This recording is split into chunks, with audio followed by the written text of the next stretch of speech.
Coucou tout le monde, c'est Céline et bienvenue dans cette nouvelle vidéo. Donc aujourd'hui, comme vous avez pu le voir dans le titre, je pense que vous vous doutez que ça va pas être une vidéo très gay, on va dire. Après, je vais pas rentrer dans tous les détails non plus, mais j'avais besoin d'en parler parce que c'est un sujet assez sensible, on va dire. Et je pense qu'il y a besoin d'en parler de ce genre de moment parce qu'il y a des numéros exprès pour ça, etc. Et voilà, du coup, pour ceux qui ont peur du sujet de la dépression et du suicide, je vous conseille d'aller voir une autre vidéo. Et pour les autres, du coup, le temps de lancer le générique et puis c'est parti pour la vidéo.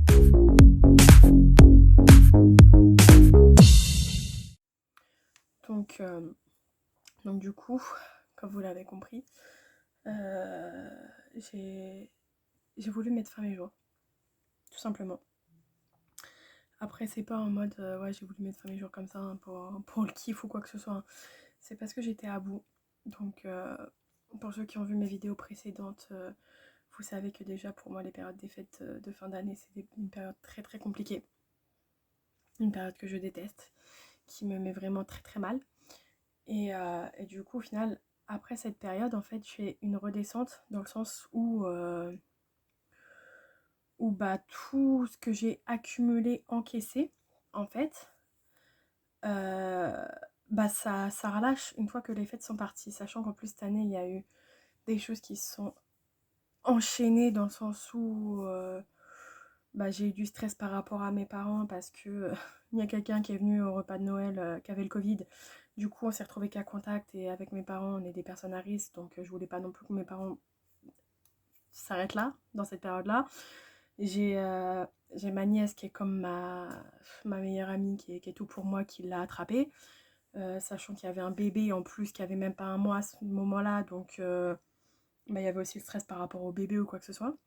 Donc, il y a tout ça qui s'est accumulé, plus mes neveux et ma petite nièce, mes petits bébés d'amour qui l'ont aussi attrapé, etc. Donc ouais, il y a eu tout ça qui s'est accumulé en plus déjà du mal-être que j'avais. Et en fait, ce qui s'est passé, c'est que il y a à peu près 2 semaines ou 3, je dirais 3 semaines, en fait, j'ai voulu partir un week-end pour me changer les idées, aller auprès de mon chéri. Voilà. Sauf que au final, le week-end s'est pas forcément passé comme prévu. Parce qu'il faut savoir que je suis une personne qui a extrêmement peur du bonheur et de l'abandon. Quand on connaît mon passé, on sait les raisons pour lesquelles j'ai peur de tout ça. Et en fait, le problème, c'est que ces deux peurs-là, c'est le serpent qui se mord la queue. Dans le sens où, en fait, j'ai tellement souffert dans le passé que je suis habituée à souffrir. Et quand tout paraît, entre guillemets, un peu parfait pour moi, genre dans les relations amicales comme amoureuses, hein, c'est vraiment toutes sortes de relations. Quand tout semble parfait à mes yeux, en fait, inconsciemment, je vais tout péter. Je vais commencer à faire des crises pour rien. Je vais me mettre à faire la gueule pour rien. En fait, je vais chercher à faire fuir cette personne parce que tout me semble tellement parfait que pour moi, j'y ai pas le droit à ce bonheur-là. J'y ai pas le droit à ce bonheur-là pour moi, à mes yeux, dans le sens où j'ai tellement souffert que je suis habituée à ça. Donc au final, en fait, je vais chercher à ce qu'il y ait des clashs pour souffrir et pas me sentir mieux, au contraire, ça aggrave la situation pour moi. Mais pour, entre guillemets, comme je vous dis, dans le sens où je me sens pas digne d'être heureuse. Donc pour me punir en fait, pour me punir tout simplement, je suis heureuse, pour moi je n'ai pas le droit, donc pour me punir je vais foutre la merde, créer des embrouilles, des tensions. Et au final, comme je vous dis, c'est le serpent qui se mord la queue parce que la deuxième peur qui est la peur de l'abandon qui arrive après, au final en faisant n'importe quoi et en disant n'importe quoi pour à cause de cette peur du bonheur, la personne a fini par partir. Donc abandon. Donc c'est le serpent qui se mord la queue. Et c'est ce qui s'est passé. Le week-end, il était génial, mais sauf que tout me paraissait trop parfait, trop beau, trop pour être vrai en fait. Donc j'ai commencé à faire ce que je fais habituellement, à faire n'importe quoi, à dire n'importe quoi, pour créer des tensions, des embrouilles. Sauf que bah, quand je suis repartie de chez mon copain, bah, y avait des tensions, il y avait de la distance. J'étais pas bien. Donc en ressentant cette distance, ce froid en lisant nos conversations, bah tout simplement, ça m'a rendu mal. Et ça m'a encore plus poussé à faire n'importe quoi, à dire n'importe quoi. Ce qui a créé de grosses embrouilles entre lui et moi. Il y a une coupure, vraiment. Pour vous dire, au jour d'aujourd'hui, je sais même pas si on est de nouveau ensemble. Parce qu'on se reparle, mais je sais même pas si on est de nouveau ensemble ou pas, pour vous dire. Donc voilà. Pour ma relation amoureuse, elle est très compliquée. Mais c'est dans le sens où il y a eu une coupure. Je suis partie vraiment dans une grosse dépression par rapport à ça. Je passais mes journées à dormir, à pleurer. C'était très simple. Mes journées, c'était je pleurais, je m'endormais d'épuisement, je me réveillais, je repleurais, je me rendormais d'épuisement, et ainsi de suite. Je mangeais quasiment plus rien. Je mangeais vraiment quasiment plus rien, etc. J'étais pas bien, j'étais en dépression pendant une semaine. J'essayais de demander de l'aide à certaines personnes, j'envoyais des messages en mode j'ai besoin de toi, s'il te plaît, tu peux pas venir ou quoi que ce soit. J'appelais à l'aide. Personne n'est venu. Personne n'est venu. Ce qui fait que ça a encore plus aggravé les choses. Ma peur de l'abandon s'est encore plus montrée dans le sens où, bah en fait, je me rends compte que là je suis en dépression, mais il n'y a personne. Les personnes présentes pour moi, c'était ma nièce, mais elle pouvait pas venir parce qu'elle n'a pas le permis, mais elle était quand même présente par message, etc. Et dit Joyce qui est au Canada. Imaginez le décalage horaire, sachant que j'appelais à l'aide une personne qui habite à quoi 2 heures de chez moi. Donc même s'il pouvait pas venir ou quoi que ce soit, ne serait-ce que appeler. Mais non, cette personne n'était pas présente. Du coup, c'est pareil, cette personne, elle en a pris plein la gueule parce qu'elle n'était pas présente. Et donc je l'ai fait fuir aussi.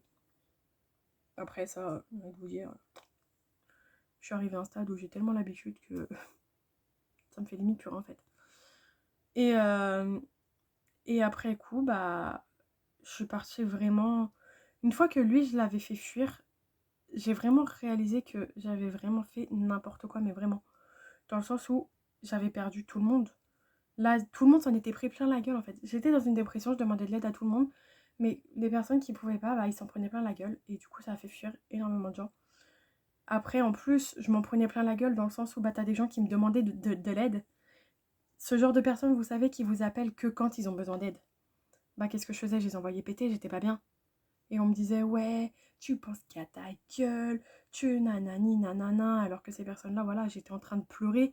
Même pas, ils me demandaient ce qui allait. C'était en mode, je m'en prenais plein la gueule parce que j'étais pas en état d'appeler son mec pour essayer de savoir ce qui se passait entre l'embrouille qu'il y avait eu. Ouais, bah, désolé, non, j'étais pas en état, non. Et c'est ça le problème, en fait, c'est que j'ai tout accumulé. Et c'est lundi dernier, j'ai pris une boîte de somnifères. J'ai voulu partir. Sauf que, bah, la vie en a décidé autrement. Parce que le mardi, je me suis réveillée. J'étais encore plus mal que la veille. Dans le sens où, pourquoi je suis encore là? Pourquoi? J'étais vraiment complètement défoncée aux médicaments. Je marchais pas droit. J'ai dormi toute la journée, hein, ça c'est en même temps logique. Mais j'étais complètement défoncée au médoc. Et pareil, je continuais à demander de l'aide. Personne ne me répondait. Comme je vous dis, avec ma nièce, mais elle pouvait pas faire grand chose malheureusement. Et puis j'étais déterminée. Et puis mercredi soir arrive. Je retente le coup, avec un mélange de médicaments ce coup-ci. Je prends plusieurs médicaments, des antidouleurs, des antidépresseurs, des somnifères. Je tente. Le jeudi, pareil, je me réveille. Je me dis encore une fois de plus, pourquoi? Pourquoi j'ai pas le droit de partir? Je veux partir, pourquoi je n'y ai pas le droit? Pourquoi on ne m'accorde pas ça au final? Et, et puis le jeudi, donc comme je vous dis, jeudi je me réveille, je suis encore là en mode pourquoi? Et je me dis, ce soir c'est ma dernière tentative. À savoir que, pourquoi les médicaments? Tout simplement parce que dans le passé j'avais déjà essayé pour d'autres raisons, sauf que j'ai fait une promesse à une personne de ne plus jamais me faire de marques sur le corps. Et moi je tiens toujours mes promesses. Donc même si je veux partir, bah, vu que j'ai promis à cette personne de ne plus me faire de marques sur le corps, je ne pouvais pas tenter d'autre manière que les médicaments. C'est ça le problème. Et du coup, au final, je me suis dit le jeudi soir, ça va être ma dernière. Je vais pas prendre 3-4 médicaments directs, je vais prendre les boîtes entières. Sauf que il y a eu un appel de mon frère demandant à ma mère de venir pour garder les petits parce que même s'ils étaient négatifs par rapport au Covid, au final, il préférait quand même les garder vendredi chez lui et les remettre à l'école du coup que demain. Enfin, au moment où je tourne la vidéo, c'est demain. Au moment où elle sera publiée, ça sera soit demain, soit aujourd'hui au final. Donc je sais pas, suivant quand je la publierai. Et du coup, au final, ma mère, elle me fait, bon bah vas-y, on y va. Je me dis, bah je vais reporter. Je vais reporter, j'ai pas le choix. Je me vois pas faire ça chez mon frère. Sachant que j'ai un de mes neveux le matin qui vient me réveiller. C'est pas un petit de 3 ans de me retrouver inanimée, on va dire. J'ai pas envie qu'il ait ce traumatisme-là. Donc du coup, je pars avec ma mère. Je me dis, bah, peut-être que ça va me faire du bien, au final. Et puis de là, donc j'arrive chez mon frère et tout. Donc les petits ne dormaient pas, évidemment. Ils savaient qu'on arrivait, donc ils dormaient pas. Donc on fait des bisous, on allait se coucher, etc. Et le vendredi arrive. Toujours aussi mal. Toujours dans l'optique où je veux partir. Donc, à savoir que dans la nuit à minuit pile, dans la nuit du jeudi au vendredi, il y a mon très cher DJ qui a sorti son nouveau son. Allez l'écouter, il est génial. Et, enfin, bref. Et donc, il avait sorti son son et tout. Donc, le vendredi matin, je me lève, j'écoute le son et tout. Je suis là en mode putain, il est génial quand même. Mais je suis toujours dans cette optique où je veux partir. Je ne veux pas rester, je veux partir. Et je me dis, donc, demain, je rentre. Pareil, donc du coup, samedi au final, je me dis, donc du coup, samedi soir, c'est fini. Je commence à préparer des mots sur mon téléphone, des textes et tout, des textes d'adieu à certaines personnes. Et je me dis, j'enverrai à ma nièce le code de mon téléphone pour que ces textes, ça puisse les envoyer à ces personnes-là en final. Et de là, vendredi après-midi, Kid Joy sort le clip de son titre. Le lien du clip sera en description pour ceux qui veulent aller le voir. Et là, je regarde le clip et tout, et il y a des trucs qui me tapent un peu à l'œil, mais sauf qu'il y avait les enfants et tout, donc du coup, j'ai pas vraiment tilté. Et puis vendredi soir, on commence à parler, lui et moi. Il me dit, ah bah t'as pas remarqué machin truc. Je lui fais remarquer quoi? Il me fait, ah bah t'as pas remarqué, t'attendras lundi ou mardi, machin truc, pour que j'en parle. Et de là, je commence à dire, attends, il y a des trucs qui m'ont quand même un peu fait tilt. On va regarder ça. Je lui fais, donne-moi au moins un indice, etc. Sachant que là, il y a les gamins, je suis extrêmement fatiguée, machin et tout. Il commence à me donner un indice, il me fait... donc il m'envoie un indice, et là, il me fait... Quoique non, tu comprendras pas l'indice. Sauf que je l'ai très bien compris. Je sais un lien avec ce machin. Il me fait, regarde bien, etc., en détail et tout. Et là, je commence à regarder, et c'est à ce moment-là où je vois que... En fait, dans le clip, il y a une scène où il a mis un cadeau que je lui ai offert. C'est tout con. Vraiment, c'est tout con. Mais rien que ce geste-là, en fait, rien que... Même si ça dure 2 secondes dans le clip, il a mis quelque chose que je lui ai offert dedans. Ça dure que 2 secondes. Mais pour moi, ça a tout bousculé dans ma tête. Dans le sens où, en fait, je me dis... en fait, si, je compte pour quelqu'un réellement, en fait. Dans le sens où... parce que, évidemment, dans la conversation et tout, je me suis rendu compte que, voilà, je comptais quand même pour lui. Et qu'il y avait énormément de reconnaissance, etc. Et, euh, et du coup, ouais, dans le sens où, en fait, lui, il est gravé sur ma peau, et moi, entre guillemets, j'ai une partie de moi qui est gravée dans sa musique, dans le sens où il y a une part de moi qui est dans un de ses clips. Et en fait, par rapport à la discussion qu'on a eue, lui et moi, bah, ça m'a reboosté vraiment, mais d'une manière dans le sens où euh, bah, j'ai commencé à croquer la vie à pleines dents. J'ai revu les choses différemment, dans le sens où des personnes pour qui je pleurais une semaine auparavant, au jour d'aujourd'hui, bah écoute, si elles partent, bah casse-toi en fait, j'en ai plus rien à foutre. C'est dans le sens où, comme je vous dis, j'ai vraiment vu la vie différemment. Donc après, même si à certains moments, la vie elle paraît difficile, insurmontable, qu'on pense qu'on n'y arrivera jamais parce que ça fait trop mal. Quelque part dans le monde, sur Terre, quelque part, il y a une personne qui, qui saura vous redonner le sourire et vous faire comprendre que vous êtes importante et que vous n'êtes pas là pour rien. Moi, je l'ai trouvé. Bon, certes, du coup, il est au Canada avec le décalage horaire, c'est compliqué, mais moi, je l'ai trouvé avec cette personne-là, dans le sens où il n'aurait pas été là, il n'aurait pas sorti son clip le vendredi, je serais peut-être pas là en train de vous parler au jour d'aujourd'hui. Donc, comme quoi, il y a certains détails dans la vie qui font que faut y croire. Certes, des fois, c'est dur, des fois, c'est compliqué, on pense qu'on ne surmontera jamais les épreuves, mais au final, on y arrive toujours. Parce que la douleur, elle est là, certes, mais on apprend à vivre avec. Comme je dis, moi, je me sens pas digne d'être heureuse, parce que par rapport à des erreurs du passé, mais voilà, mais au final, j'ai appris à vivre avec la douleur, j'ai appris à vivre avec cette tristesse, et j'y crois encore que un beau jour, je me réveillerai le matin, et je rencontrerai cette personne qui me fera faire ce déclic dans le sens où, bah si, en fait, putain, j'ai le droit au bonheur. J'ai le droit d'être heureux, j'ai le droit au bonheur. Et pour une fois, je ne casserai pas tout. Parce qu'il faut y croire dans la vie. Dans la vie, il y a, avec tous les êtres humains qu'il y a sur Terre, on a forcément l'être humain qui est notre moitié, avec qui on finira nos jours. Certes, il y aura des déceptions sur la route, il y aura des trahisons, il y aura des pertes. Mais au final, tout ça, c'est pour nous rendre plus forts. Pour nous apprendre la vie au final. Pour nous rendre plus forts, nous apprendre la vie.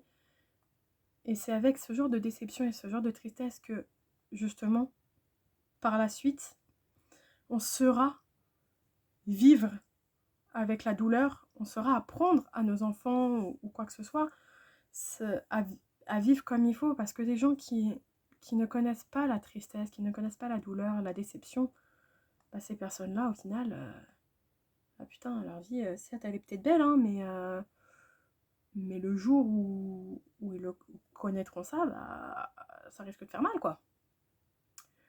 Ou c'est comme ça qu'il y a certaines personnes qui se retrouvent en prison parce qu'ils sont tellement habitués à tout avoir que quand une femme leur dit non, bah, ils y vont quand même, quoi. Donc, c'est pour ça, au final, cette douleur, ça nous rend plus forts. Certes, sur le coup, ça nous affaiblit, ça nous rend faibles, ça nous rend tristes, malheureux, mais par la suite, ça nous rend plus forts. Donc même si là, au jour d'aujourd'hui, vous êtes dans un état où vous êtes mal, que vous êtes déprimé, en lien de description, il y aura tous les numéros pour justement pour pouvoir discuter, pour pouvoir parler, pour, euh, pour être soutenu ou écouter, même tout simplement être écouté. Des fois, ça fait du bien. Donc je vais mettre tout ça en barre de description. Et puis, bah, nous, on se retrouvera pour une prochaine vidéo, je l'espère, un peu plus gaie. Et du coup, bah, je vous fais à tous de gros bisous. Et Joyce, je te remercie énormément d'être dans ma vie. Vraiment. Parce que sans toi, je serais pas en train de tourner cette vidéo aujourd'hui. Je l'aurais pas publiée. J'aurais pas pu aider d'autres personnes qui peuvent être dans le même cas que moi actuellement. Et puis je t'aime énormément, mon âme frère. Enfin, mon âme sœur amicale. Mon âme frère, j'aime bien ce nom-là. Je t'aime énormément. Merci d'exister, merci d'être dans ma vie. Et puis bah, je vous fais à tous de gros bisous et à bientôt. Bisous.